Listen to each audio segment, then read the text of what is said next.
لا حول ولا قوة إلا بالله العلي العظيم. حسبنا الله ونعم الوكيل، نعم المولى ونعم النصير. أعوذ بالله السميع العليم من الشيطان اللعين الرجيم. بسم الله الرحمن الرحيم. الحمد لله رب العالمين، بارئ الخلائق أجمعين، باعث الأنبياء والمرسلين.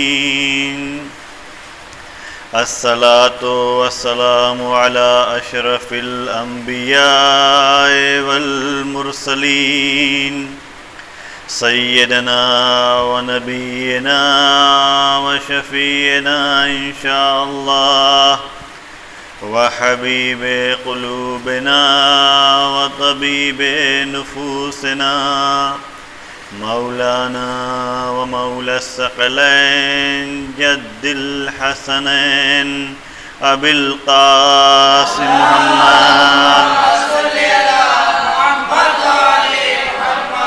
وعلى أهل بيته الطيبين الطاهرين المعصومين المظلومين، الذين أذهب الله عنهم الرجس وطهرهم تطهيرا.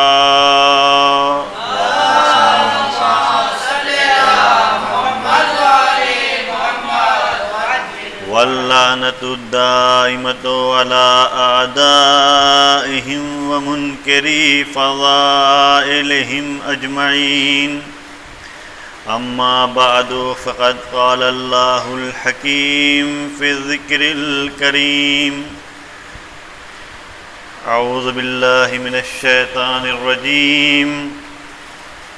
أما بعد، فقد قال الإمام الحسين عليه السلام عندما خرج من المدينة: إني لم أخرج أشرا ولا بطرا، إنما خرجت لطلب الإصلاح في أمة جدي رسول الله، أريد أن آمر بالمعروف وأنهى عن المنكر. صلوات پڑھیے محمد. اللهم صل على محمد وعلى محمد وعجل فرجهم. حاضرین کرام، خدا کا شکر ہے کہ ایک بار پھر اللہ نے توفیق دی کہ 1443ویں ہجری کا محرم ہماری اور آپ کی زندگی میں شامل ہوا. یقیناً ایک بہت بڑی سعادت ہے ہر اس بندے کے لیے کہ جس کو توفیق شادی و گریہ اہل بیت کے لیے حاصل ہو جائے،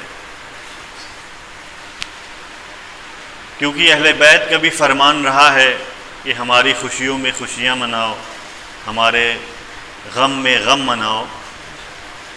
تو نہ خوشیاں بغیر توفیق خدا کے مل سکتی ہے، اس میں کوئی شامل ہو سکتا ہے، اور نہ ہی غم میں کوئی انسان شامل ہو سکتا ہے.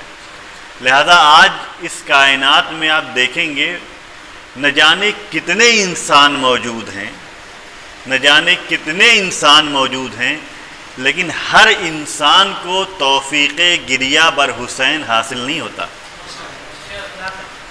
اب وہ چاہے اپنے ہوں چاہے غیروں میں سے ہوں، لیکن انسانیت کو آ کر کے دیکھیں اگر انسان کی صورت میں، تو نہ جانے کتنے ایسے موجود ہیں کہ جو چلتے پھرتے ہیں، کھاتے پیتے ہیں، لیکن انہیں اہل بیت کی خوشیوں میں خوشیاں منانے کی توفیق نہیں حاصل ہوتی، اہل بیت کے غم میں غم منانے کی توفیق حاصل نہیں ہوتی.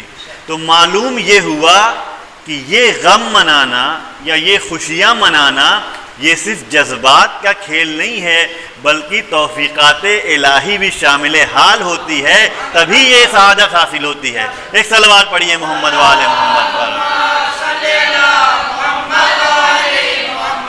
تو عزیزو، ایک مرتبہ خدا کی بارگاہ میں ہمیں شکر ادا کرنا چاہیے، بہت ہی آسان الفاظ میں آرام آرام سے آج کی گفتگو انشاءاللہ، کہ ہمیں شکر کرنا چاہیے کہ خدا نے توفیق دی کہ کم سے کم مولا کا غم منانے کی سعادت حاصل ہو رہی ہے۔ شاید ہم بھی بعض انسانوں کی طرح ایسے ہوتے کہ جو آج زندہ ہوتے لیکن حسین پر گریہ کرنے سے ہمارے دل میں الجھن ہونے لگتی، لیکن یہ توفیق حاصل ہوئی، اس کا مطلب خدا نے منتخب کیا ہے ہمارے دلوں کو، کیونکہ یہ ان دلوں میں وہی چیز بیٹھتی ہے، یا محبت اہل بیت انہی دلوں میں بیٹھتی ہے جہاں سے رجس اور نجاست تھوڑی دور ہوا کرتی ہے۔ کیوں؟ کیونکہ خدا نے کہہ دیا انما یرید اللہ لیذھب عنکم الرجس اہل البیت، بس اور بس ارادے پروردگار ہے کہ اے اہل بیت تم سے رجس و نجاست کو دور رکھے۔ تو معلوم یہ ہوا جہاں بھی طہارت میں کہیں کمی پائی جائے گی وہ اہل بیت سے قریب نہیں ہو سکتے۔ اہل بیت سے قربت بتاتی ہے کہ طہارت نفس و طہارت خون ہمارے اندر پائی جاتی ہے۔ ایک صلوات پڑھیے محمد والے محمد پر۔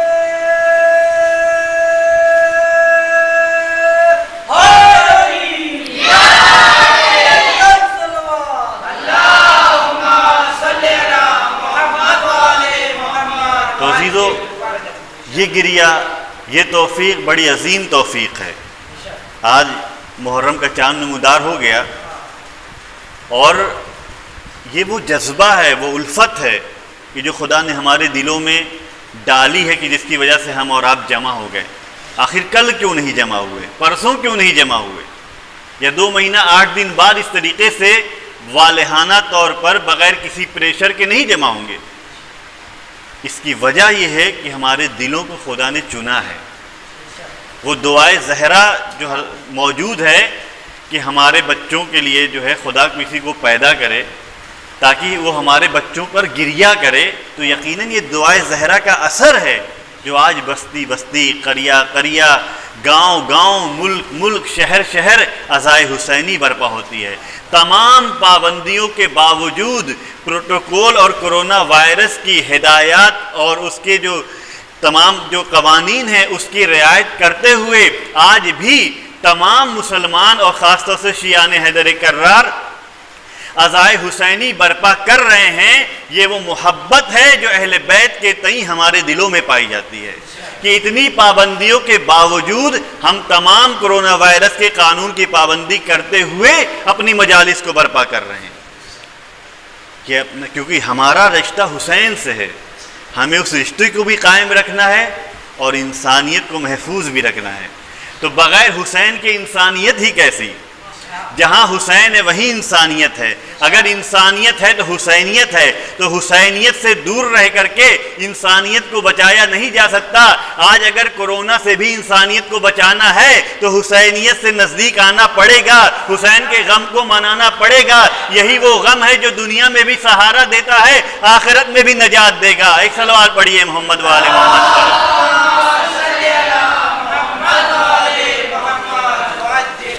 تو عزیزو، یہ غم حسین کوئی معمولی غم نہیں ہے، لہذا پیغمبر نے ارشاد فرمایا کیا؟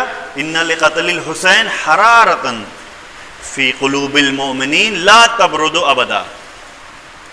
یہ حسین علیہ السلام کے قتل کے سلسلے سے، ان کی شہادت کے سلسلے سے مومن کے دل میں ایک گرمی ہوتی ہے، ایک گرمی پائی جاتی ہے کہ لا تبرد ابدا، کہ وہ گرمی کبھی ٹھنڈی نہیں ہوتی، کبھی سرد نہیں ہوتی۔ یعنی حسین علیہ السلام کے لیے مومنین کے دلوں میں ایک حرارت پائی جاتی ہے، اور وہ حرارت کبھی سرد نہیں ہونے پائے گی۔ لہذا دیکھیں، ہر دور میں جب بھی پابندیاں رہی ہوں، جیسی بھی پابندیاں رہی ہوں، لوگوں نے اپنی جان کو نچھاور کر دینا برداشت کر لیا، لیکن حسین کی عزا کو ہر زمانے میں برپا کیا۔ یہ چیز بتاتی ہے کہ یہ جو حرارت ہے یہ حرارت پیسے سے ٹھنڈی ہونے والی نہیں ہے، قانون اور سختیوں سے ٹھنڈی ہونے والی نہیں ہے، پریشانیوں میں مبتلا ہونے کے باوجود ٹھنڈی ہونے والی نہیں ہے، بلکہ یہ جذبہ حرارت کیونکہ سیدہ کے لال سے وابستہ ہے، لہذا جب تک ان کی ذات باقی ہے یہ حرارت باقی رہے گی۔ ایک صلوات پڑھیے محمد والے محمد پر۔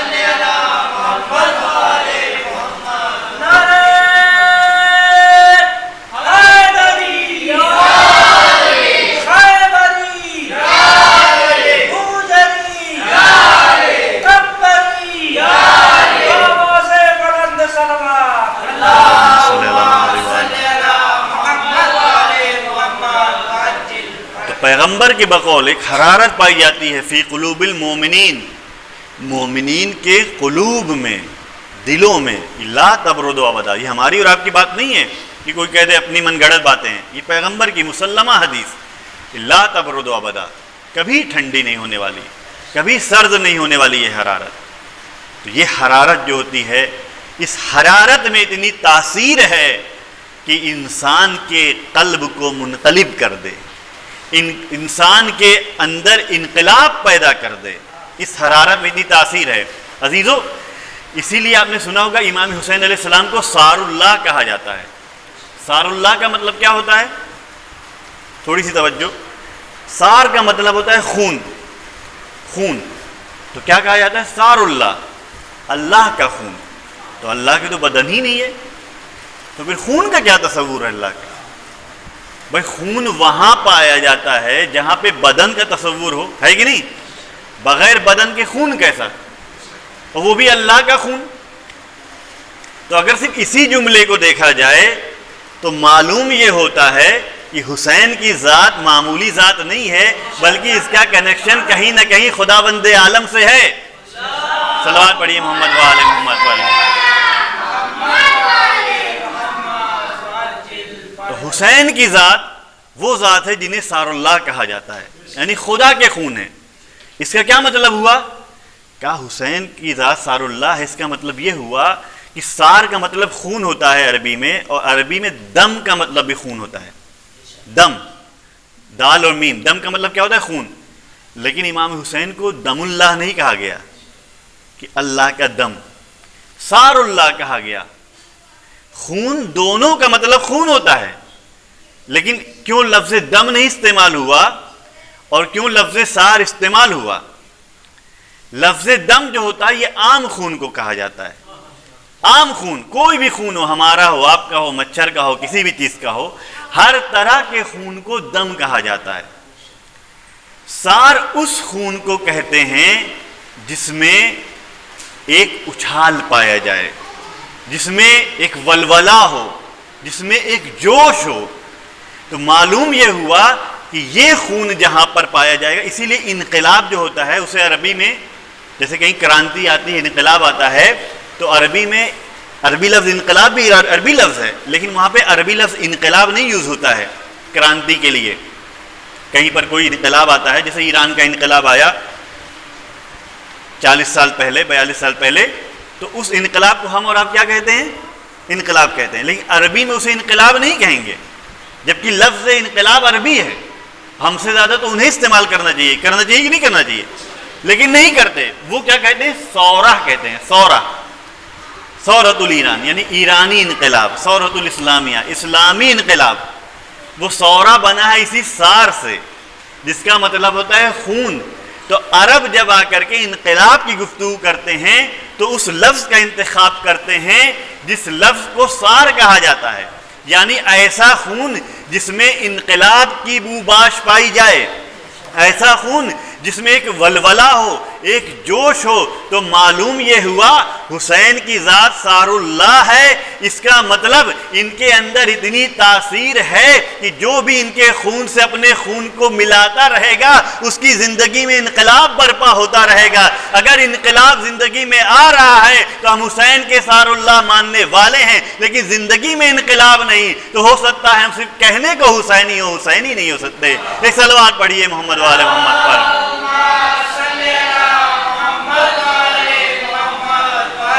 تو یہ محبت حسین دلوں کو نرم کر دیتی ہے، دلوں کو نرم کر دیتی ہے. آپ ایک موم ہے، موم کو اگر تھوڑا حرارت دکھائیے تو کیا ہو جائے گی؟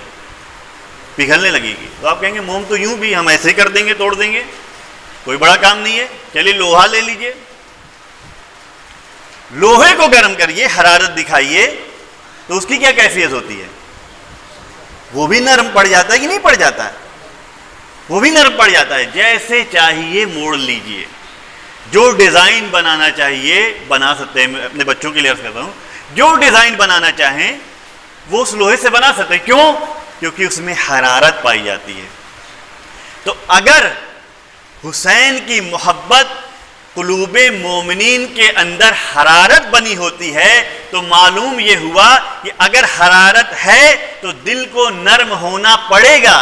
کیونکہ جہاں بھی حرارت پائی جاتی ہے، حرارت تو لوہے کو نرم کر دے، لوہے کو نرم کر دے، تو کیا حسین کی محبت کی حرارت ہمارے دلوں کو نرم نہیں کر سکتی؟ اگر ان کی حرارت ہمارے دلوں کو نرم کرتی ہے، آج کے جھگڑے ہم ختم کر کے پامال کر کے ایک نئی زندگی شروع کرتے ہیں. کل تک گناہوں میں ملوث تھے، آج ان کی زندگی سے جو محبت ہوئی، اس کے تئیں جو دلوں میں حرارت پیدا ہوئی، اس سے دل ہمارا نرم ہوا. نرم ہونے کے بعد نیک راستے پر چلنے کے لیے آمادہ ہوئے تو سمجھیے ہمارے دل میں حرارت پائی جا رہی ہے محبت حسین کی. لیکن اگر دل نرم نہیں ہو رہا ہے تو نہ یہ حرارت پائی جا رہی ہے، نہ ہمارا دل وہ دل ہے جس میں وہ محبت پائی جائے گی. ایک صلوات پڑھیے محمد و آل محمد پر. تو عزیزو، جہاں بھی محبت حسین کی حرارت ہوگی اس دل میں نرمی پائی جائے گی. لہذا آپ دیکھیں گے عاشقان حسین ہمیشہ شانوں کو جھکائے رہتے ہیں، ہمیشہ کوشش کرتے ہیں ایک دوسرے سے مل کے رہیں، ایک دوسرے سے نزدیکی بنا کے رہیں. یہ اس محبت کا تقاضا ہے، اس محبت کی کیا کہتے ہیں، اس کا رزلٹ اور نتیجہ ہے. یہ اگر یہ ہے تو ایسا ہوگا.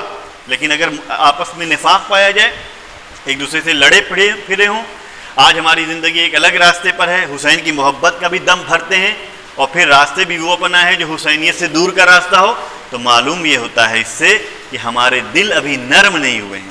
یعنی ہمارے دلوں میں وہ حرارت نہیں ایجاد ہوئی ہے. خدا سے دعا کرنا چاہیے، یہ توفیق دی ہے کہ فرش عزا پر آئیں تو ان کی باتوں کو سن کر کے اپنے دلوں میں وہ حرارت جگائیں تاکہ ہمارے دل موم ہو جائیں اور ہم سچے حسینی کہنے لائق بن جائیں. ایک صلوات پڑھیے محمد و آل محمد پر.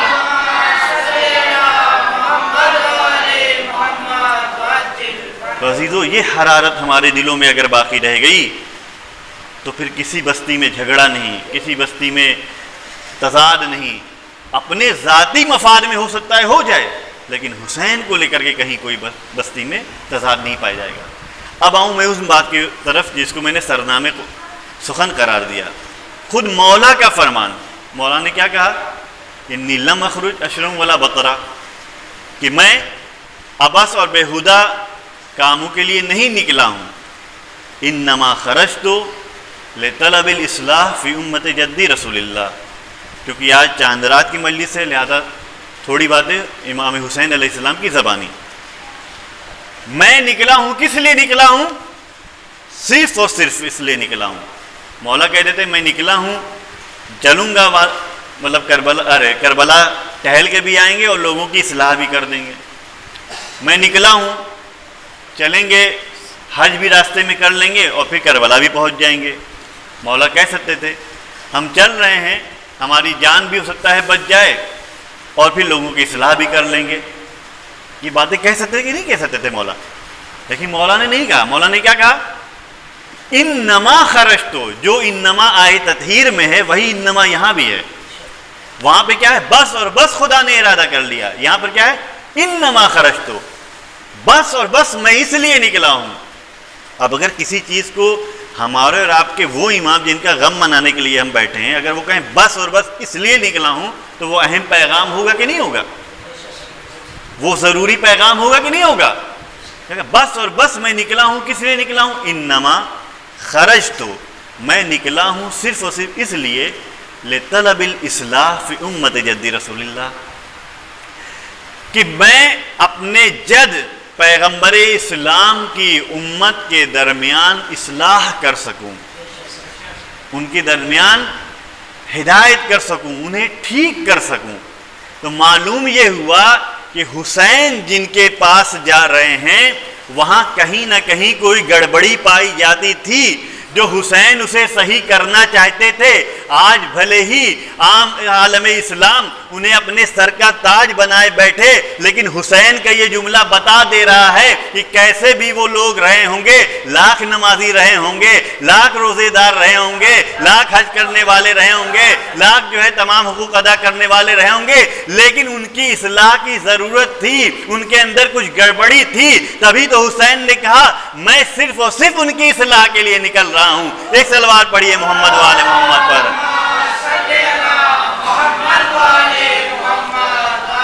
تو اب حسین جس کی اصلاح کے لیے نکلے تو ظاہر سی بات ہے کوئی بھی مسلمان یہ گوارا نہیں کرے گا کہ اسے رضی اللہ کہتا نظر آئے، کوئی بھی مسلمان گوارا نہیں کرے گا، کیونکہ اگر وہ شخص رضی اللہ ہوتا جو حسین کے سامنے ہے تو حسین اس کی اصلاح کے لیے نہ آتے۔ اب زمانہ بتائے کہ وہ اہم ہے یا نواسۂ رسول، کس کا اخلاق بہتر ہے۔ اگر حسینی اخلاق کو ماننے والے ہوں گے تو کبھی ایسے ویسے کو رضی اللہ نہیں کہیں گے، اگر ایسے ویسے کو رضی اللہ کہنے لگیں گے تو گویا نہ وہ پیغمبر کو سمجھ پائے ہیں نہ ان کے نواسے کو سمجھ پائے ہیں۔ ایک صلوات پڑھیے محمد والے محمد پر۔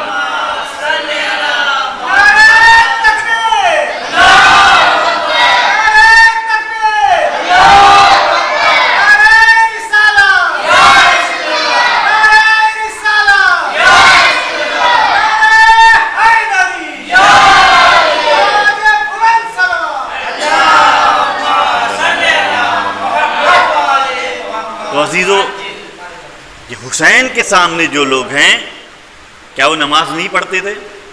باقاعدہ شاید ہم سے اور آپ سے زیادہ نماز پڑھتے رہے ہوں گے۔ کیا وہ روزے نہیں رکھتے تھے؟ روزے بھی رکھنے والے رہے ہوں گے۔ کیا وہ حاجی ان میں نہیں تھے؟ حج بھی نہ جانے کتنے کیے رہے ہوں گے۔ لیکن پھر بھی حسین کیا کہہ رہے ہیں علیہ الصلوۃ والسلام کہ میں نکل رہا ہوں اپنے جد کی امت کی اصلاح کے لیے۔ تو معلوم یہ ہوتا ہے کہ نماز پڑھ لینا صالح ہونے کی نشانی نہیں ہوا کرتی۔ مسجدوں میں دن رات بیٹھے رہ جانا نیک ہونے کی نشانی نہیں ہوا کرتی۔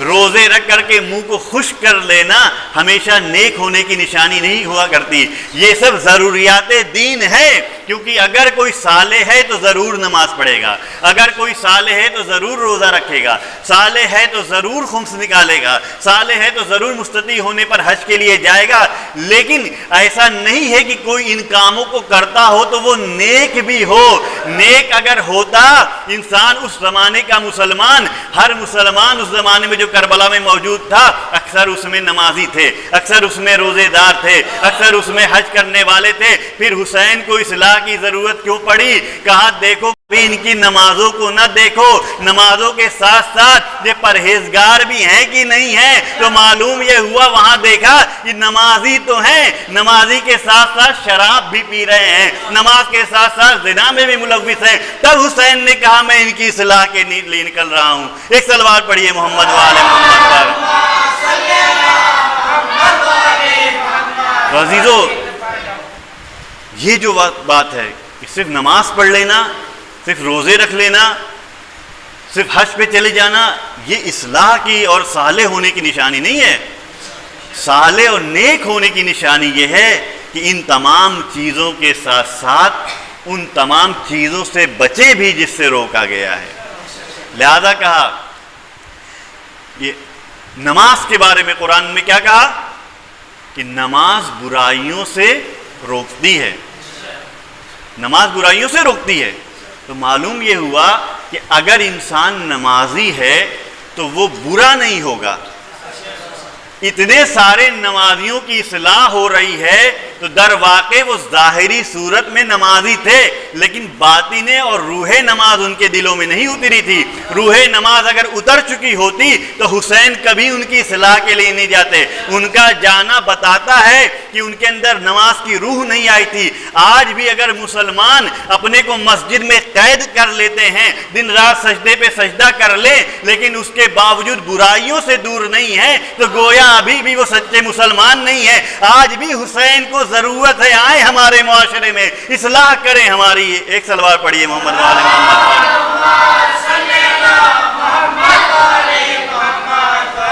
تو عزیزو, ہر زمانے میں ضرورت ہے کہ حسینی کردار کو پیش کیا جائے, حسینی پیغامات کو پیش کیا جائے. کیونکہ حسین تو جانتے ہیں نا کہ یہ جو قوم سن 60 ہجری میں یہاں پہ موجود ہے, سن 61 ہجری میں, وہ یہی خالی نہیں ہے, بعد میں بھی لوگ آئیں گے اسی نقش قدم پر چلنے والے.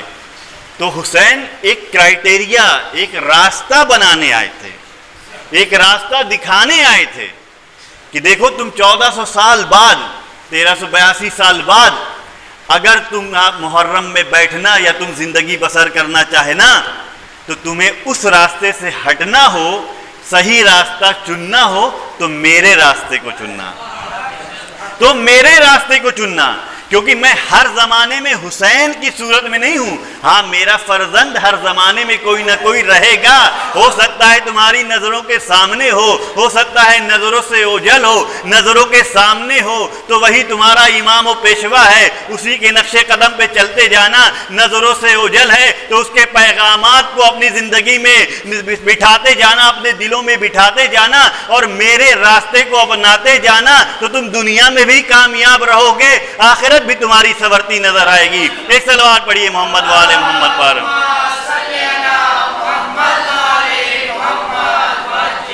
تو عزیزو, استقبال عزا کرنا ہے, کیونکہ ہم عزائے حسینی کا استقبال کرنے کے لیے بیٹھے ہیں. استقبال عزا کرنا ہے تو ہمارے لیے ضروری ہے کہ ہم اپنے دلوں کو نرم کریں, اپنے اندر چینجنگ لائیں, اپنے اندر انقلاب لائیں, اپنے اندر انقلاب لائیں, اپنے اندر تبدیلی لائیں. کیونکہ اگر تبدیلی نہیں ہوگی تو گویا وہ حسینی پیغام ہم تک پہنچا ہی نہیں جو پہنچانا چاہتے تھے.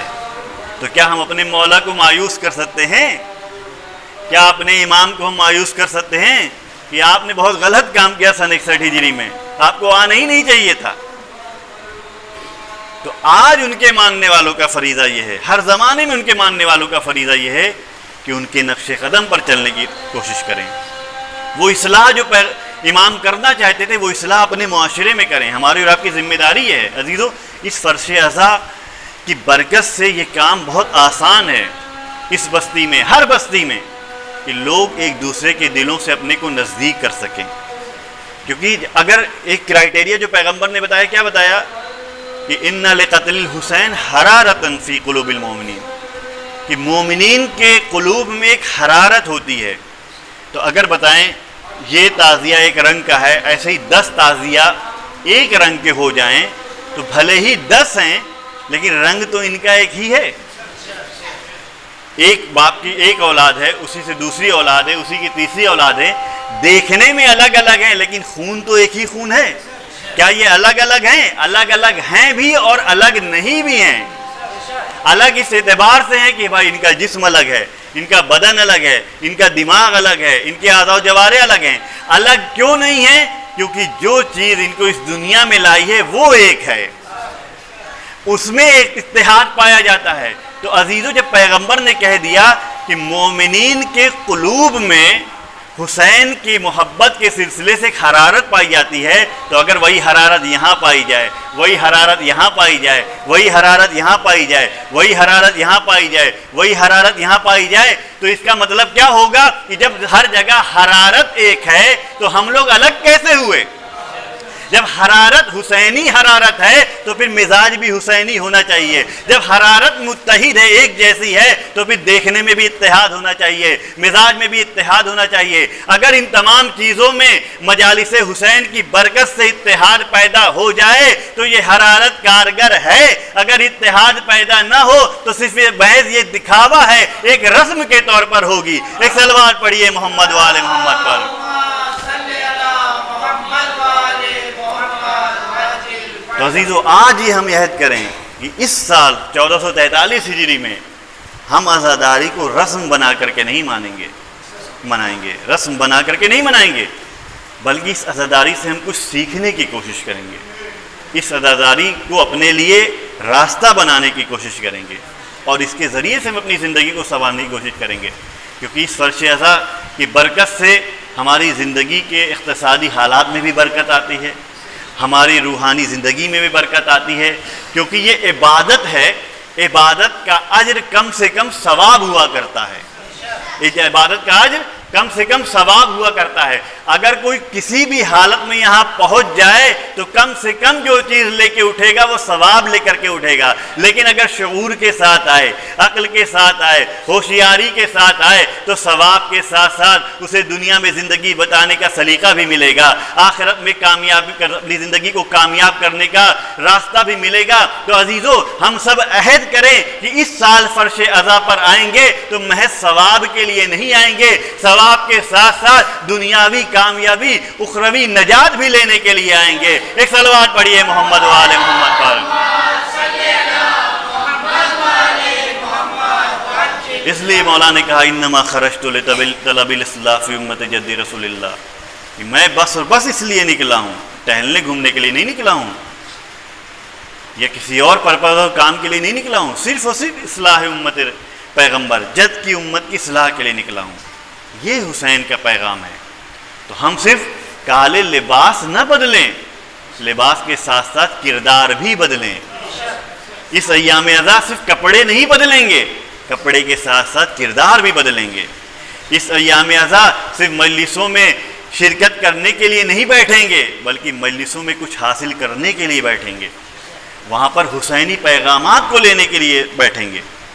تو عزیزو، یہ ہماری اور آپ کی ذمہ داری ہے کہ ہم کوشش کریں کہ اس طریقے سے عزائے حسینی برپا کریں کہ جس عزا کے بعد حسین مظلوم بھی ہم سے خوش ہوں، اور حسین مظلوم کے ساتھ ساتھ ان کی دکھیاری ماں ہم سے راضی ہو، کیونکہ وہ دکھیاری ماں ایسی ماں ہے جو یقیناً آج نہ جانے کن کن فرش عزا پر ان کی حاضری ہوئی ہوگی، کیونکہ وہ موسم آ گیا ہے کہ ان کے لال کا ماتم کرنے کے لیے عزادار بیٹھے ہیں، ان کے لال کا ماتم کرنے کے لیے عزادار بیٹھے ہیں۔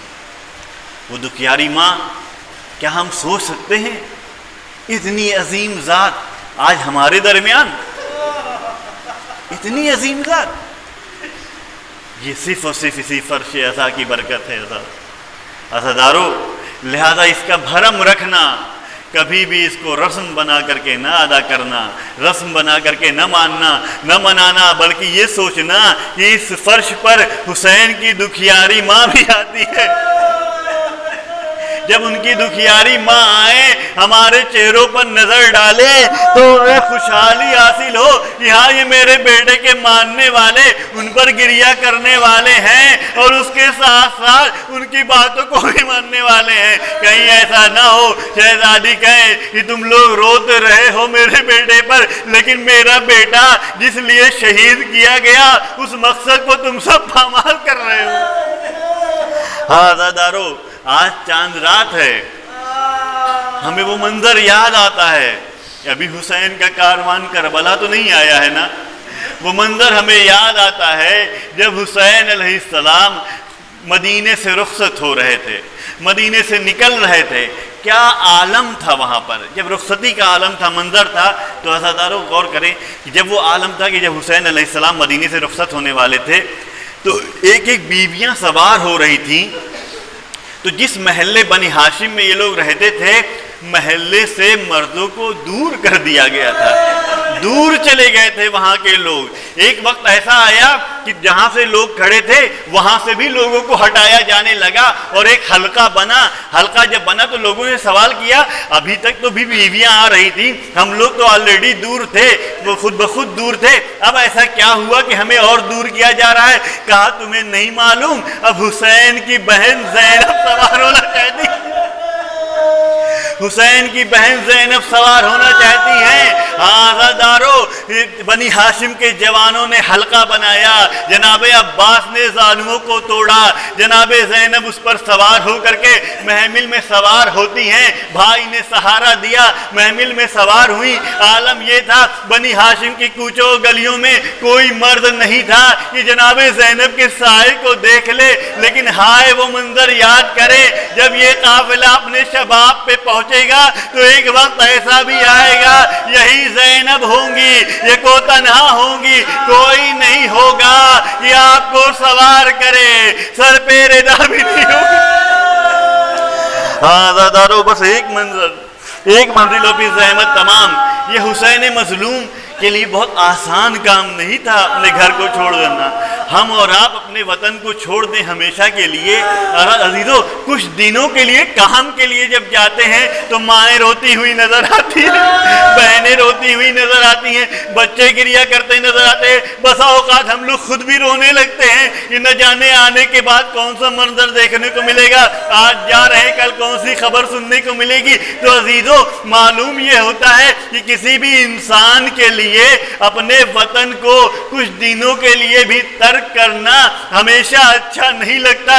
اگر یہ معلوم ہو کہ ہمیشہ کے لیے وطن کو ترک کرنا ہمیشہ کے لیے وطن کو ترک کرنا پڑتا ہے تو پھر اس دل پہ کیا گزرے گی۔ یہی وجہ تھی جب آپ روایات کو جا کر کے دیکھیں تو حسین کی مظلومی یہیں سے سمجھ میں آتی ہے، ان کا شاق یہیں سے سمجھ میں آتا ہے کہ بار بار اپنی ماں کی قبر پہ جاتے ہیں، بار بار اپنے نانا کی قبر پہ جاتے ہیں۔ اے میرے نانا، اے میری ماں، ہمیں مجبور کر دیا گیا ہے کہ ہم آپ کی قبر کو ترک کریں۔